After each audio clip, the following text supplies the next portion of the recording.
സ്വാതി, ഏറ്റവും പ്രധാനപ്പെട്ടതാണ് India America വ്യാപാര കരാറിൽ ഇപ്പോൾ അനിശ്ചിതത്വം താൽക്കാലികമായി നിർത്തിവെച്ചുവെന്നാണ് ഇപ്പോൾ മനസ്സിലാക്കാൻ കഴിയുന്നത്. ഏതായാലും 50% പ്രതികാര തീരുവ ഏർപ്പെടുത്തിയത്, തുടർച്ചയായിട്ടുള്ള അവഹേളനങ്ങൾ, രാജ്യത്ത് ഉടനീളം അമേരിക്കയ്ക്കെതിരെ ഉയർന്നുവരുന്ന വലിയ വിമർശനം, മോദി സർക്കാരിനെതിരെ അമേരിക്കയ്ക്ക് കീഴടങ്ങിപ്പോകുന്നു എന്നുയർന്നു വരുന്ന വിമർശനം, ഇതൊക്കെ സർക്കാരിനെ മാറി ചിന്തിക്കാൻ പ്രേരിപ്പിച്ചിട്ടുണ്ടോ? എന്താണ് സംഭവിച്ചത്?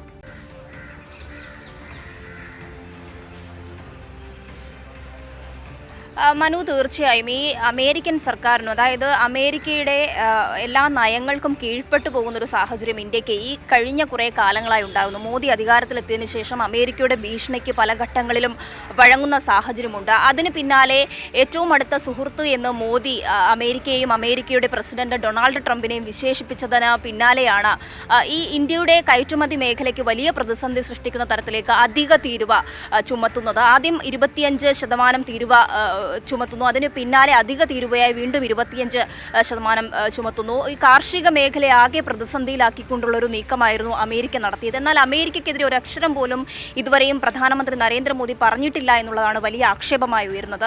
അതോടൊപ്പം ഈ വിദേശ നയതന്ത്രവുമായി ബന്ധപ്പെട്ട വലിയ ആടി ഉലച്ചിലുകൾ ഇതിനിടയിൽ ഉണ്ടാകുന്നു. ഈ ഒക്കെയും പശ്ചാത്തലത്തിലാണ് നിരവധി രാജ്യങ്ങളുമായി അമേരിക്കൻ പ്രസിഡന്റ് ഡൊണാൾഡ് ട്രംപ് തന്നെ കൂടിക്കാഴ്ച നടത്തിയിട്ടുണ്ട്.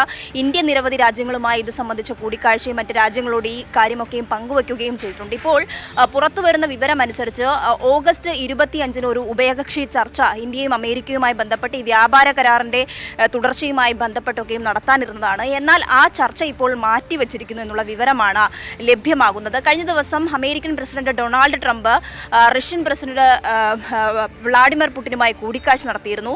ആ കൂടിക്കാഴ്ച വലിയ അലോസരത്തോടെയാണ് പിരിഞ്ഞത് എന്നുള്ള വിവരങ്ങൾ നമുക്ക് ലഭ്യമായിട്ടുണ്ട്. മാത്രമല്ല, ഈ റഷ്യയിൽ നിന്നും എണ്ണ ഇറക്കുമതി ചെയ്യുന്നില്ല, ഈ ഇന്ത്യ ചെയ്യാതിരുന്നു കഴിഞ്ഞാൽ ഈ കരാറിൽ നിന്നും പിന്നോട്ട് പോകാമെന്നുള്ളൊരു സൂചനയൊക്കെയും ട്രംപ് നൽകിയതായിട്ടുള്ള വിവരങ്ങൾ വന്നിരുന്നു. എന്നാൽ അതേസമയം തന്നെയും ട്രംപ് വിചാരിച്ചിരിക്കുന്നത് ഇപ്പോൾ റഷ്യയിൽ നിന്നും ഇറക്കുമതി ഉണ്ടാകുന്നില്ല, എണ്ണ ഇറക്കുമതി ഉണ്ടാകുന്നില്ല, അത് കുറയ്ക്കും ഇന്ത്യ എന്നുള്ള നിലപാടാണ്.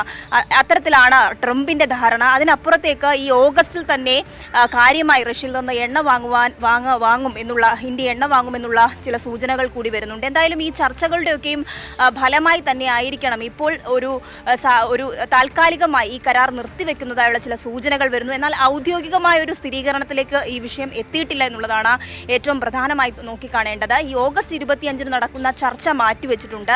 ഈ അമേരിക്കയിൽ നിന്നും നയതന്ത്ര ഉദ്യോഗസ്ഥരടക്കം ഇന്ത്യയിലേക്ക് എത്തും എന്നുള്ള വാർത്ത കൂടി ഉണ്ടായിരുന്നു. അതും താൽക്കാലികമായി മാറ്റിവെച്ചിരിക്കുകയാണ്. എന്തായാലും ഈ വ്യാപാര കരാറുമായി ബന്ധപ്പെട്ട് നിലവിൽ ഒരു അനിശ്ചിതത്വം തുടരുന്നു എന്നുള്ള വിവരം തന്നെയാണ് ലഭ്യമാകുന്നത്. വലിയ ആക്ഷേപങ്ങൾ, നേരത്തെ സൂചിപ്പിച്ച പോലെ അധിക തീരുവ ചുമത്തിയതിന് പിന്നാലെ വലിയ ആക്ഷേപങ്ങൾ ഇന്ത്യ നേരിടുന്ന സാഹചര്യം, അമേരിക്കയ്ക്ക് മറ്റു രാജ്യങ്ങളിൽ നിന്നും വലിയ വിമർശനങ്ങളും ആക്ഷേപങ്ങളും ഉയർന്ന പശ്ചാത്തലത്തിൽ കൂടിയാണ് ഇത്തരത്തിലൊരു അനിശ്ചിതത്വം ഇപ്പോൾ തുടരുന്നത്. മനു.